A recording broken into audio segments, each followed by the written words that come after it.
Hello everybody, I'd like to talk to you today about saying no during the holidays and what that might mean and what it might show up for you.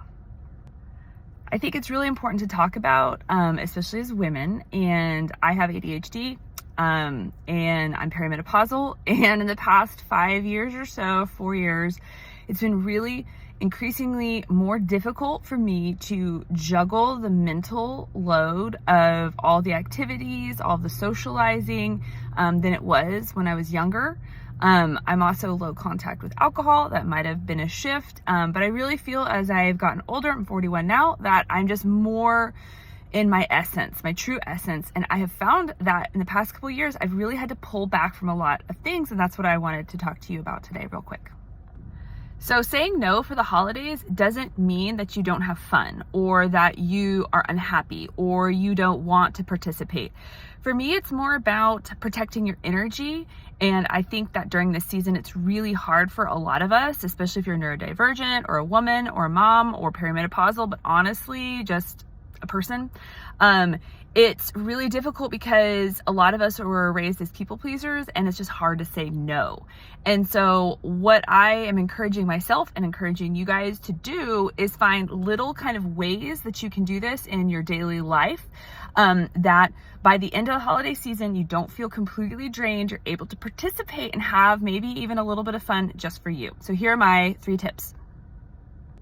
One, and it's funny because I'm on social media, but my first tip is to decrease your social media load. I have a timer set on my iPhone that is, it's a goal I shoot for about half an hour a day. So if I don't respond back to you, if I'm not getting right back to you, it's not because I don't like you. It's because I am trying desperately to mitigate my social media time. So that is a really easy way, whether you set a timer or just make an agreement with yourself, just to get off the screens and go touch grass.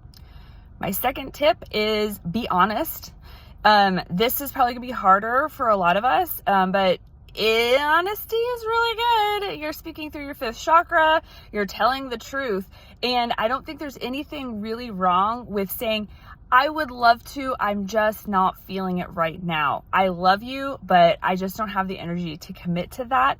Let me think about it and I'll get back to you, but it's probably a no. Rehearse scripts. If you're a chat or an AI person, just try some scripts and then practice them. And then when people flood you with stuff that they want you to do where you're like, oh my God, I can't, then you have a little bit of a knee-jerk reaction and some scripts to stay to where okay, I'm gonna say no.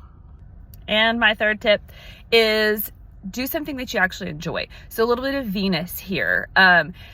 Venus is the planet of pleasure. So what do you like?